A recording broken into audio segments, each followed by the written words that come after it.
Oi, amigos! Estamos aqui em mais um episódio do nosso videocast, nessa temporada super espacial, que é uma parceria com a Famecos, com o espaço aqui do ProHub. Esse projeto está sendo desenvolvido pelos alunos da disciplina de audiovisual, de mídias sociais, no curso de audiovisual, e quem coordena toda essa galera é a professora Karen Sica, agradecendo novamente esse convite, essa oportunidade de estar aqui. E é uma temporada super especial, com convidados incríveis, com histórias bem diferentes, mas eu tenho certeza que vai tocar o coração de vocês e que vocês vão ter muitos insights, vocês vão conhecer mais um pouco sobre a nossa realidade como PCD ou como familiares de uma pessoa PCD. Hoje, a nossa convidada é a minha amiga Bia, minha amiga de muitos anos, né? Nós somos amigas desde que as crianças eram bem pequenas, o Felipe era bebê, nós somos vizinhas. E a Bia tem 2 filhos e nós vamos conversar mais sobre o Rafa. O Rafa, ele tem autismo com nível de suporte 3, né, Bia? E eu acho bem legal a gente ter esse bate-papo, porque é um assunto que tem se conversado muito, mas que eu vejo que ainda tem muito desconhecimento, as pessoas não sabem como lidar, as pessoas ainda reagem de uma forma que não é a mais legal. Então, eu acho muito importante tu contar a tua história. Eu sempre deixo o convidado, eu nem faço apresentação de profissão, de currículo, porque tu vai nos contar tudo, Bia. Então, conta um pouco pra gente de toda essa tua vivência, um pouco de ti, dos filhotes, pra gente conhecer um pouco mais da tua história. Bom, gente, em primeiro lugar, agradecendo a Marta ao convite para estar aqui, eu estou muito feliz, né? E, bom, eu tenho 46 anos, sou arquiteta por formação, me formei na Universidade Federal, sou casada, tenho 2 filhos, o Eduardo, hoje com 17 anos, está no 2º ano do ensino médio, e o Rafa, que hoje tem 14. Bom, contando um pouquinho como é que a gente chegou ao diagnóstico do Rafa, né? Tive uma gestação super normal, sem nenhuma intercorrência, absolutamente. Ele nasceu também com 3,5 kg, super saudável, Apgar 9, foi tudo ótimo. Até os 6 meses, assim, o Rafa, digamos que ele teve um desenvolvimento normal, a gente observando hoje em vídeos, em fotos, assim, que a gente tem, ele sorria, ele interagia, ele nos olhava, então, assim, aí parece que depois dos 6 meses, alguma chavezinha, assim, foi meio que se desconectando, né? E a partir dali a gente começou a observar algumas coisas, até muito em comparação com o Eduardo, como a gente já tinha o primeiro, né?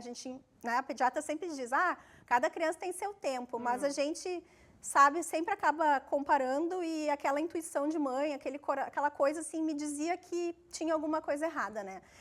Alguns exemplos, por exemplo, ele não gostava muito de colo, ele tentava se esquivar quando a gente pegava ele, a gente chamava Rafa, Rafa, ele não atendia, ele não olhava, ele não, né, demonstrava nada assim que ele tivesse respondendo aquele chamado, mas ao mesmo tempo ele tocava uma galinha pintadinha na televisão, ele se voltava, né, para ela direto, assim, então ele escutava, gente, surdo ele não era, né. E aí, aos 10 meses, eu procurei a pediatra, né? Falei para ela que eu achava que tinha alguma coisa errada, né? E ela, não, mas segundo filho, a gente tende a estimular menos por causa da correria, a gente já tem vamos tentar dar um estímulo, dar uma atenção melhor para ele, dar mais estímulo. Ele tinha uma questão de hipotonia, ele tinha o corpo mais molinho, então ele não conseguia se parar, assim, se firmar, se apoiar em mesa, sofá, coisa. Aí a gente começou a dar uma atenção para isso, começamos a dar um super estímulo nesse sentido. E realmente funcionou, assim, com 1 ano e 1 mês ele começou a caminhar, que foi num tempo correto, né, nada de diferente, mas aí aquilo seguia me dizendo que algo tinha de errado. Aí numa consulta com o gastro, que ele tinha intolerância à proteína do leite, o gastro me sugeriu procurar um pediatra do desenvolvimento para fazer uma avaliação, né. Aí a gente levou ele no Dr. Ricardo Halper, falecido até hoje, mas que eu tenho uma gratidão imensa ao Dr. Ricardo, que foi ele que nos abriu os olhos, assim.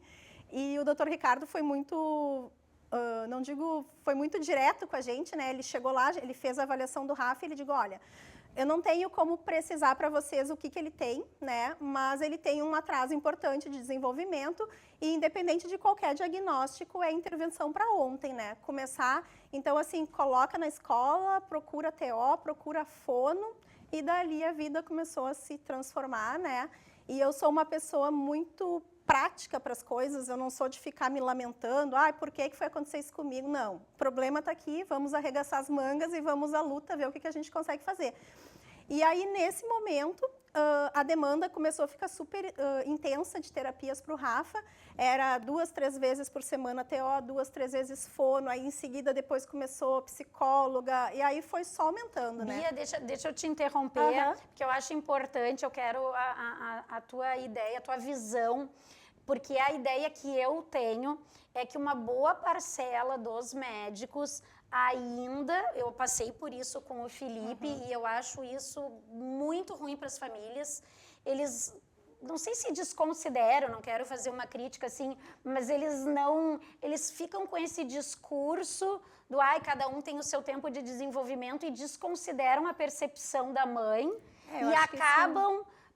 se ele não tem condições, e nem todo médico vai ser isso, nem todo pediatra vai ser especialista em tudo, mas tu acaba perdendo um tempo, que eles ficam, vamos, tentando e vão dando algumas justificativas, ao invés de indicar para um especialista fazer avaliação. Tu acha que isso é a realidade? Eu acho que ainda acontece bastante, Marta, talvez não tanto, né, há 14 anos atrás, como é o caso do Rafa, né, agora eu acho que isso já está um pouco melhor, até em função de estar com uma super divulgação, né, o autismo e outras deficiências estão vindo muito, né, agora, mas eu acho que sim, eu acho que talvez se eu não tivesse o Eduardo, eu não tivesse me dado conta e aí eu teria ido nessa história do médico, cada criança tem seu tempo, vamos esperar, vamos ver como é que vai, e teria perdido tempo, realmente um tempo precioso ali, né, de intervenção, que o cérebro tem plasticidade, com ainda certeza. Que as coisas conseguem, né.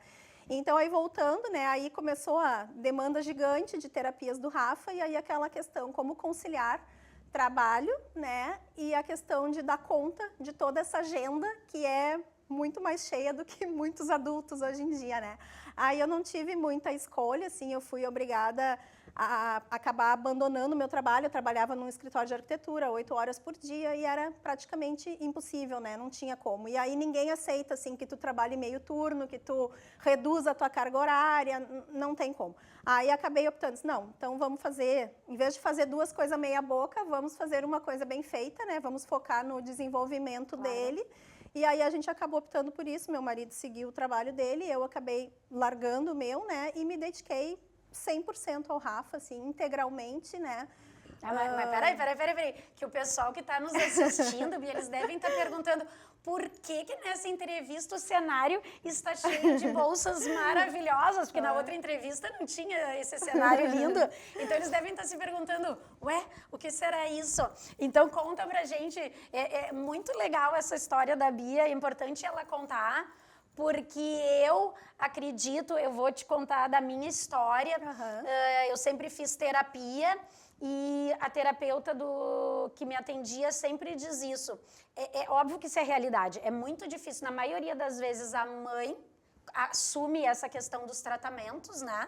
Então, a agenda realmente ela fica uma loucura. Tu tem tratamento todos os dias. E a gente vira Uber, né? Isso. E a mãe acaba largando a sua carreira. Mas ela sempre me falou isso, da importância de tu teres um trabalho, uma profissão, uma fonte de renda, porque senão a mãe ela acaba adoecida, né, emocionalmente. E a mãe adoecida, ela adoece o filho com deficiência, porque ele teria um desenvolvimento muito mais efetivo com uma mãe que leva... Então, conta essa tua história, essa tua transição de carreira, que aí o pessoal vai entender e vai depois chamar no Instagram, porque essas bolsas são lindas. Conta pra gente qual foi a ideia. Eu acho, sim, Marta, falando um pouco sobre isso, né, de tu te abandonar, assim, né, hoje, eu analisando, eu voltando, eu vejo que eu abdiquei um pouco da minha vida. Hoje, talvez, se eu pudesse fazer, eu faria de uma forma um pouco diferente, né, mas tá feito, foi com a melhor das intenções, então, assim, não vou, né, a gente passou, vamos tocar em frente, né, mas eu sempre fui uma amante de trabalhos manuais, assim, de todas as áreas, já fiz muita coisa, até mesmo antes, quando eu trabalhava em escritório de arquitetura, eu fazia bijuteria, sempre fiz muita coisa. E aí, quando eu acabei, né, parando, né, com arquitetura, eu digo, bom, agora eu vou ter que arrumar alguma coisa para fazer, assim, para me ocupar, né, no meu tempo. Aí, passei por diversas áreas, levava as coisas para a sala de espera de consultório, ficava trabalhando lá, eu vendia muita coisa. Já fiz laço de cabelo, já fiz cupcake, trabalhei um tempo bom com eventos também, que aí eu conseguia trabalhar mais final de semana e o meu marido dava o suporte em casa nesse período que eu não estava, né? Aí veio a pandemia, os eventos acabaram, né? E agora, o que eu vou fazer, né? Agora eu vou ter que dar me reinventar novamente, né? E foi aí, então, que surgiu o crochê também. E o Rafa também, logo ali depois da pandemia, ele acabou trocando de escola, ele está na escola que ele está hoje, numa escola especial, no Lígia, que até assim, olha, uma escola maravilhosa. E é legal a gente elogiar. Foram 2 anos de adaptação, ele está no 4º ano na escola, 2 anos de adaptação, assim, bem complicados, né? Que até muito do meu crochê veio em função que eu passava na escola da 1h30 às 4h, todos os dias sentada lá, aguardando, eu não podia ir embora. Então, eu disse, bom, eu tenho que fazer alguma coisa que eu consiga levar e trabalhar lá, porque eu nunca fui de ficar parada, não consigo, eu sempre tenho que estar fazendo alguma coisa. E aí, então, o crochê comecei a criar muita coisa lá no banco da escola, né? E, graças a Deus, só foi evoluindo, assim. Aí, comecei fazendo alguns cursos, me especializando, né? E hoje em dia, assim, eu digo que eu faço com amor, né? Amo o que eu faço, assim, né? Também é uma fonte de renda, mas ainda tem muito a necessidade da divulgação, assim, de mães empreendedoras, assim como eu, né? As pessoas têm um pouco de, não sei se é receio o termo, mas assim, entre comprar uma bolsa no shopping e comprar uma bolsa de mim ou de outra colega que também produza, acaba indo comprar no shopping uma bolsa de marca, né? Então, a gente sente um pouco a falta de um apoio, assim, né? Para fazer crescer o nosso trabalho, né? Bia, vamos ser sinceros, eu sei que tu tá sendo, assim, educada, mas eu vou ser bem sincera. Se tu tem uma banca de uma artesã que faz bolsas e tu tem a Bia, que o Rafa acompanha na maior parte dos eventos, então tu tem uma mãe com um filho PCD, a pessoa vai na outra. Eu vou ser bem sincera com vocês que é isso que acontece. Porque, infelizmente, né, a nossa sociedade, ela ainda tem essa visão com esse preconceito, com esse capacitismo.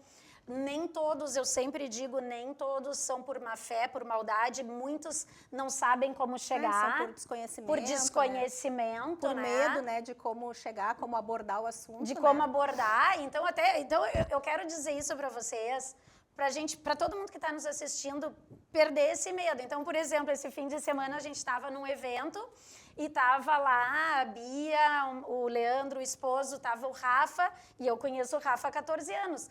E eu também, qualquer pessoa, tu não sabe se tu chega, gente, normalizem.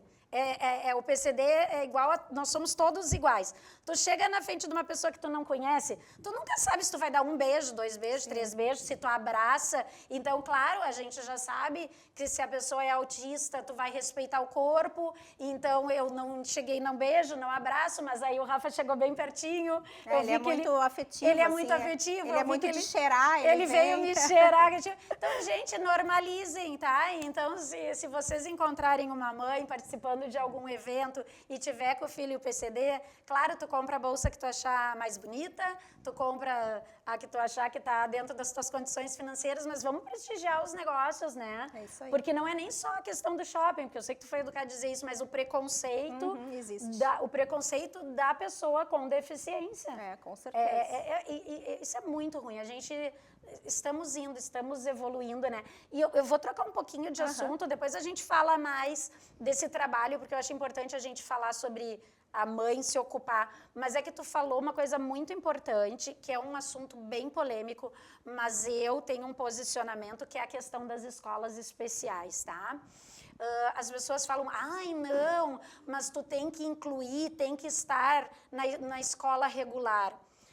Eu não sei se tem que todo mundo estar na regular. É muito lindo sair essas campanhas, essas coisas. Mas o Rafa, eu acredito... Ele esteve na escola regular por um período, Então, né, tu Marta? conta isso, é isso que eu quero dizer, porque a escola especial, a que eu conheço, pelo menos a Lígia, é um trabalho incrível.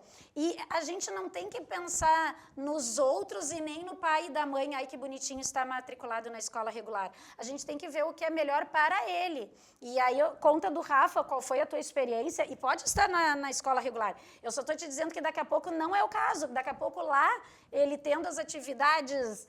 Para ele, talvez seja muito mais legal ter os amigos e fazer uma atividade de música, de artes, do que tá tendo uma aula chatíssima de fórmulas de matemática que nem eu usei nunca na vida. Então, não sei para quê. Então, dá esse teu depoimento, Bia. Eu nem sei qual é a tua opinião, mas conta pra gente como é que foi na escola regular e lá e o que tu acha sobre isso. Bom, o Rafa, assim, com 1 ano e 4, né, quando a gente começou as intervenções, ele foi para a escola, até então ele não ia, a gente colocou numa escolinha de bairro dessas, próxima de casa, né, que era a mesma escola que o Dudu estudava. Pro Dudu a escola foi fantástica, assim, sabe? Mas pro Rafael foi muito difícil. Até mesmo porque essa questão, a diretora, ela tinha um preconceito, ela não me deixava, eu sempre fui muito aberta em falar, assim, que o Rafa era autista, eu contava em reuniões de pais, nas escolas, eu não tinha problema nenhum quanto a isso, sabe? E a diretora, ela tinha uma coisa, ela me botava dentro de uma sala, fechava a porta, tipo, sabe? Eu não podia falar na frente de ninguém. E aí aconteceu um fato, assim, um dia a gente foi buscar o Rafa na escola e casualmente o Dudu tinha saído mais cedo porque tinha médico e chegamos lá na escola, cadê o Rafa? E aí todo mundo começou, cadê o Rafa? Cadê o Rafa? Todo mundo procurando, né? E a escola era 2 andares e quando chegava a próxima hora de ir embora, eles desciam todas as crianças para o térreo para esperar os pais. E o Rafa tinha simplesmente dormido, meio embaixo de uma mesa. Eles apagaram as luzes e esqueceram o Rafa dormindo. Que absurdo. Aí a gente chegou, ninguém achava o Rafa, a professora subiu e o Leandro subiu correndo atrás. Quando chegou, acenderam a luz, parecia um cachorrinho, assim, abandonado num cantinho da sala, sabe? Aí quando aquilo aconteceu, eu digo, chega, deu, aqui ele não fica mais, né? E só que aí era outubro, era um período complicado, já estava finalizando o ano, né? O Dudu estava saindo, estava indo pro Rosário. Aí eu disse, não, vou tirar o Rafa também. E aí a gente começou a ir atrás de escola, né, pra ele. Quem é mãe sabe. Aí fomos em várias, né? Aí quando tu diz, pois é, vamos ter que ver, vamos ter que, né? Aí eu disse que ele usava fralda ainda, que eu não sabia se eu ia conseguir desfraudar. Não, mas com fralda a gente não aceita. Pra educação infantil já não pode usar fralda mais, tem que estar desfraudado. Até que a gente chegou no Rosário, que até assim eu tenho uma gratidão imensa, fomos muito bem acolhidos, em nenhum momento eles colocaram empecilho nenhum. Não tem problema se usar fralda, não tem problema, foi super acolhedor. E aí o Rafa foi para o Rosário, na educação infantil, ele cursou toda a educação infantil, o 1º e o 2º ano lá. Bom, sem palavras, assim, foi maravilhoso para ele, a gente teve professores fantásticos, assim, que super incluíram ele, a turma, os colegas, era uma disputa para quem ia ficar do lado do Rafa, para quem...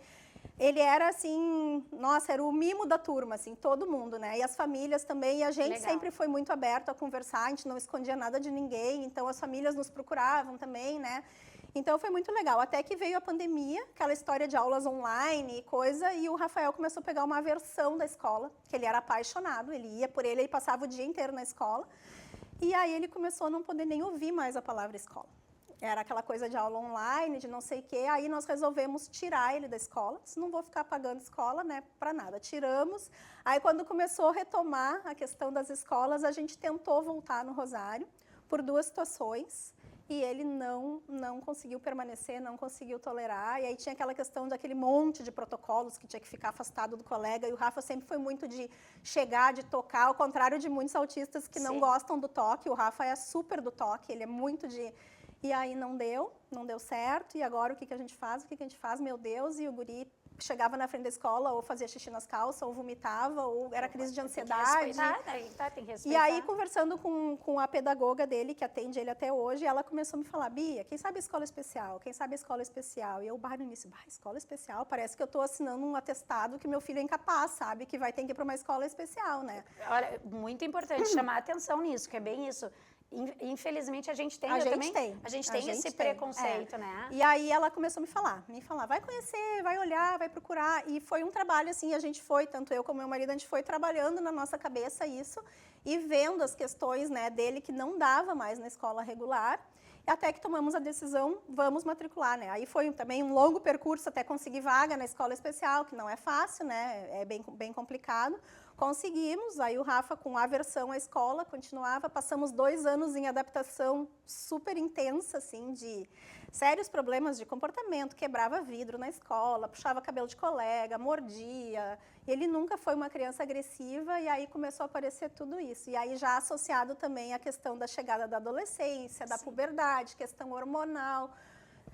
Bom, aí graças a Deus... Cira, que a gente sabe que não é fácil. Aí graças a Deus, desde do ano passado, ele se adaptou à escola e hoje, assim, eu digo, ele ama a escola, ele está super feliz e eu agradeço todos os dias a Deus por ter tomado essa decisão, né? Que eu vejo ele muito feliz, muito contente. Ele pede para ir na escola sábado, ele pede domingo. Ai, que legal. Nas férias, ele pede o tempo inteiro para ir na escola, né? E ele está super incluído, ele participa de tudo, ele transita por todos os espaços da escola, né? É uma proposta totalmente diferenciada da escola regular. Eu acho que ela tem que ser mais conhecida, né? Isso, eles focam muito na autonomia, né? Que é o que a gente busca, né? Para um PCD, o que tu quer? Tu não quer que ele saiba a fórmula de matemática, que ele saiba sobre o Descomendo Brasil, sobre... Não, né? Sim. Ele tem que ter autonomia para realizar as atividades de vida diária dele, né? Perfeito. Porque... E a escola especial foca muito nisso, né? Nessas questões, assim. E hoje eu vejo, né? Se ele tivesse na escola regular, estaria no 8º ano, né? Com aquele monte de professor, 12, 14 professores, né? Não estaria aproveitando de maneira nenhuma. Provavelmente estaria sofrendo bullying, estaria excluído, porque um adolescente de 14 anos que assiste Galinha Pintadinha, que assiste, né? Que é infantil, né? E não seria incluído, né? Então, assim, a minha posição quanto a isso, eu acho que enquanto eles são pequenos, que eles são, tudo muito se mistura, Sim. Eu acho fantástica a experiência da escola regular, até pela aquela coisa dos pares, de copiar, da imitação, de coisa... Mas para a experiência também das outras crianças, isso, né? Porque também. a gente só vai ter um mundo mais inclusivo. Com certeza. Essa nova geração, as crianças que estão convivendo com PCD na escola, eles vão ter outra visão na idade adulta, né? E aí eu acho que depois, quando entra nessa fase, né, de adolescência, eu acho que não faz sentido mais, sabe? Aí as escolas começam, né, principalmente depois do ensino médio, preparar para vestibular e coisa, aí não vejo porquê, né? Concordo plenamente, não é uma satisfação que tu tem que dar para os outros que o teu filho está matriculado, e sim ele tem que estar feliz. Ele tem que estar feliz, né? Tanto é que eu dizia sempre lá no Rosário, né, que porque tem muitas mães, assim, tem aquela coisa da sociedade, né? Ah, não, então vou deixar matriculado porque ele tá, né? Como qualquer outra criança da idade dele, ele tá no Rosário, né? Tanto é que a gente fazia reuniões lá no Rosário, assim, e eu dizia para as professoras lá, olha, vocês não me mandem um tema, vocês não me mandem um livro para ler, porque eu não vou fazer com o Rafa, porque enquanto as crianças outras estão em casa de manhã, ele tá com uma agenda de terapia de segunda a sexta, entendeu? Então, mas tem muitas mães que cobram, que exigem que seja, né, igual, assim, se as crianças típicas têm tema, eu quero que meu filho tenha tema também, né? Muito pelo que os outros vão pensar, pelo que a sociedade vai falar, né? E eu sempre fui muito contrária a esse tipo de situação. Olha o que tu tá dizendo, e a gente não para pensar, mas isso tenho certeza que não é a realidade de 1 ou 2, é de muitas famílias. Pagam a escola particular, bem cara, talvez o filho nem vá, porque deve ser o caos para entrar, mas ela diz para as pessoas que convivem, para a sociedade, para os vizinhos, para os amigos, que ele está matriculado numa escola particular.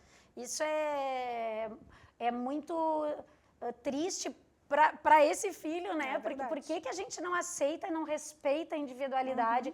Eu acredito que o que importa é ser feliz, né? Com certeza. E eu acho que a família toda se beneficia, né, Bia? Muito, muito. Porque eu sei que vocês passaram por alguns momentos mais complicados. Conta pra gente também, não contar assim só o que dá certo. Como família é complexo, muito, né? Tu complexo. Tendo um outro filho, conta um pouco, assim, como é muito difícil, né? Tipo, o Eduardo, graças a Deus, ele também fez terapia por um tempo, né? Importante. Mas a gente sempre acaba deixando, né? Mas, assim, a atenção acaba sendo maior pro Rafael, no caso, né? Que tem autismo, assim, porque é inevitável, tu não consegue, né? Ele demanda mais tempo. Demanda mais tempo, demanda mais, né? Te exige mais. O Rafael, assim, tu tem que estar sempre supervisionando ele, porque eu digo, não tem nada a ver com o autismo aí, mas ele é uma criança danada, ele é de aprontar, sabe? Tudo que o Dudu sempre teve de muito tranquilo, o Rafa tem de tinhoso, assim, ele tá sempre fazendo alguma coisa que não pode, sabe? Então é sempre assim, um olho aqui, um lá, né? Tem que estar sempre Isso de é olho ótimo, nele, isso é né? vida, né? É bem isso, ele é super, saudável. Não, super saudável. E até essa questão do autismo não ser uma deficiência aparente, né, Claro. Marta? A gente sofre muito com isso, assim, às vezes em fila de supermercado, em estacionamento. Uma vez num Bourbon eu fui estacionar o carro, estacionei numa vaga, né, tem o cartão, né, de estacionamento para deficiente e tudo, e aí um senhor veio me tirar satisfação, né, o Rafa desceu, ele olhou, não era deficiente, não tinha nenhuma deficiência aparente, né, veio me tirar satisfação por que eu estava tomando lugar, né, e aí eu tive que dar toda uma explicação ali, né, então aí tu já tem um desgaste, né, a gente passa por isso, assim, por julgamentos infinitos, assim, né, e tudo, eu digo, tudo é com um perrengue, uma dose de emoção extra, nada é muito simples, assim.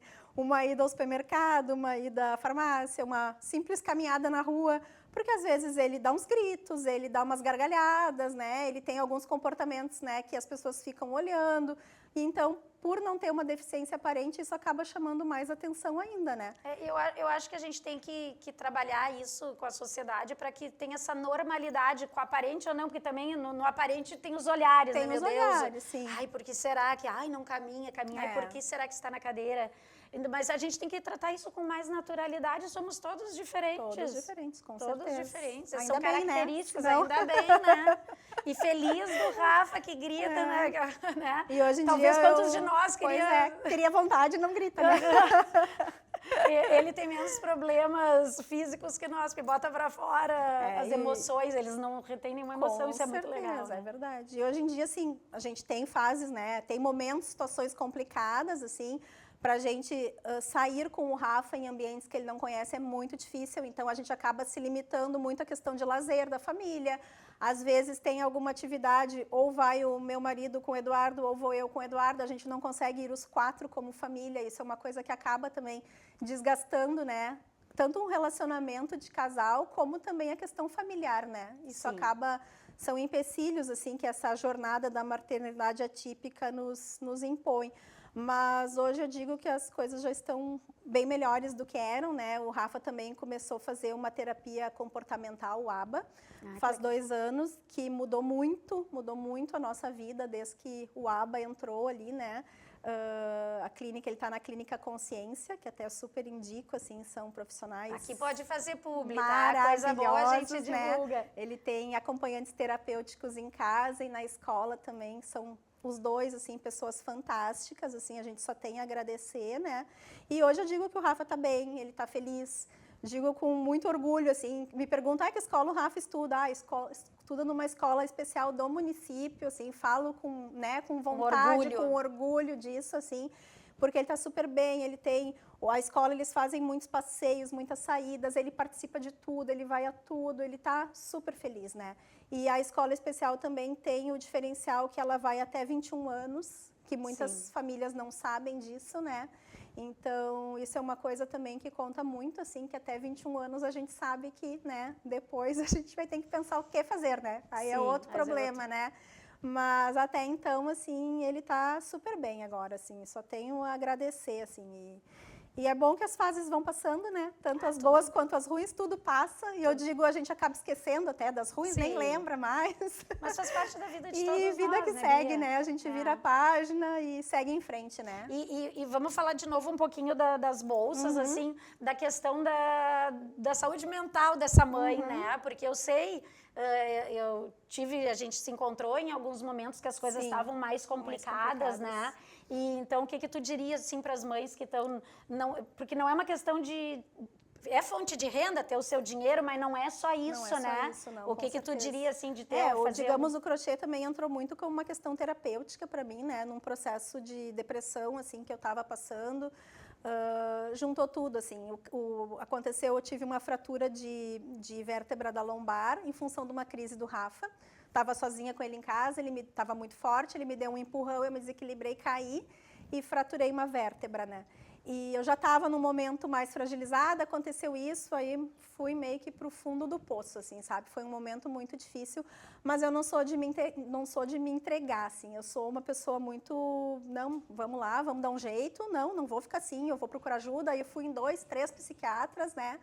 E até que a gente conseguiu com medicação, conseguimos ir com muita força de vontade minha também, que eu tenho méritos nisso. Claro. E consegui, comecei a dar a volta por cima e comecei com crochê também como uma coisa terapêutica. Entrei num grupo, assim, do Crochetando Amigas, que eu faço aula até hoje. Isso é legal. Que é um grupo de crocheteiras de todo o Brasil, que a gente tem aulas online uma vez por semana pelo Google Meet. E aí esse grupo também me ajudou muito, sabe? A gente começou a fazer uma amizade forte ali. Me programei para 2 viagens, faz 2 anos que eu vou a São Paulo para Mega Artesanal, né?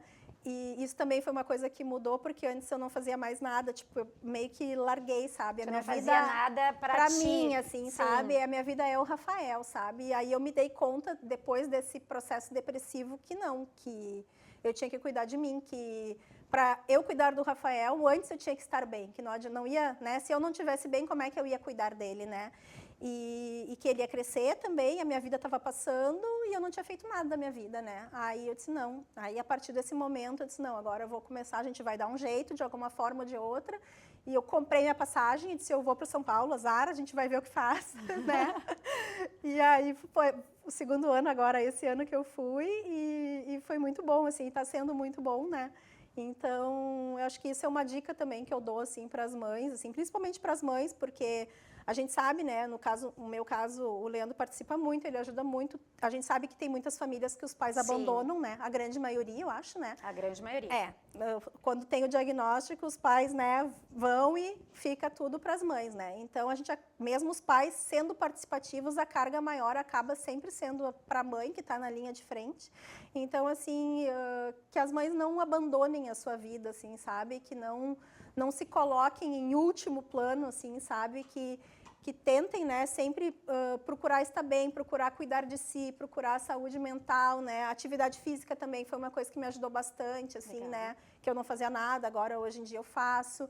Então, pra gente se manter bem, assim, claro que eu tenho momentos, assim, que eu tô desanimada, que bate o desânimo, putz, que droga, que merda isso, sabe? Porque essa vida, né? Mas aí a gente pensa, não, se Deus me deu isso é porque eu tenho condições e nada é por acaso, tudo tem um propósito. Sim. E aí eu digo, nada como uma boa noite de sono, a gente dorme e no outro dia levanta, pronta para a luta de novo.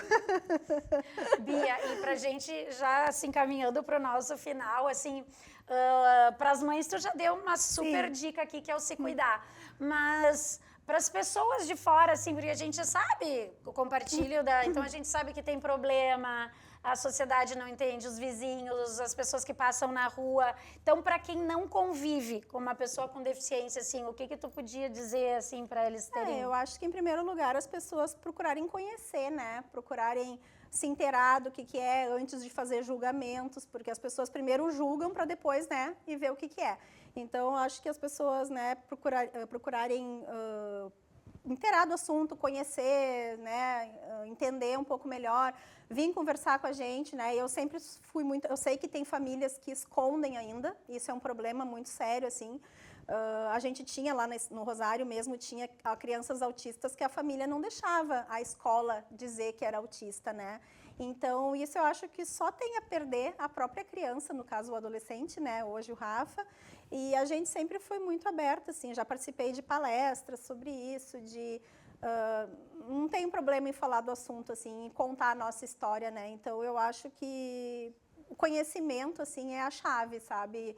Para as pessoas começarem a aceitar, a tolerar, a não julgar, a tentar ajudar de alguma forma, né? Eu acho que é por aí, através da educação e do conhecimento. Ai, adorei. Eu acho que tu finaliza com palavras muito importantes, que é essa questão do conhecimento, que eu acho que a gente precisa. Realmente, o autismo, ele tem sido bastante falado também depois do Mion, né? Ele colocou na mídia, isso é muito legal. Muito legal. Mas são inúmeras as deficiências e a gente precisa conversar bastante sobre isso. Então, conhecimento é fundamental. Mas vamos terminar, né, Bia, falando da palavra aceitação. E olha que complexo é quando a família não aceita, né? Isso acho que é o primeiro muito passo, né, complicado. Marta? Eu acho que o primeiro passo, como é que a gente vai querer um mundo melhor e mais inclusivo e a gente vai querer que os filhos da gente sejam respeitados se a própria família tem essa dificuldade de aceitar? A gente tem que aceitar, o nosso nome, né, Amor Fati, significa isso. Tu amar as pessoas como elas são. Porque nós temos essa com todos, né? Até com os nossos amores, a gente quer mudar a pessoa, a gente quer que ela seja o que nós desejamos. E não é isso, a gente tem que amar as pessoas, o amor verdadeiro é isso, é tu amar as pessoas como elas são. E se o teu filho, o teu familiar, ele é PCD, qual o problema disso? Não tem problema nenhum. Então, por que não podemos falar? Por que não podemos normalizar? Por que temos que deixar essas crianças e esses jovens em casa, né? Então, mas a gente está caminhando, Bia, eu acho com que é uma pessoas e caminhada famílias como longa vocês. ainda, né? Eu acho que a gente vai passinhos de formiguinha, né? Mas, se Deus quiser, um dia a gente chega lá. Vamos sim, com certeza, por um mundo mais justo, mais inclusivo e mais acessível. Muito, muito, muito obrigada. Obrigada, não, e vamos Martinha. terminar mostrando aqui, olha essa azul. Então, assim, ó, vamos fazer essa publi, depois na legenda aqui a gente vai deixar o teu Instagram para todo mundo seguir, porque realmente é maravilhoso o trabalho da Bia. Beijo, obrigada e até o próximo. Obrigada. Tchau, tchau.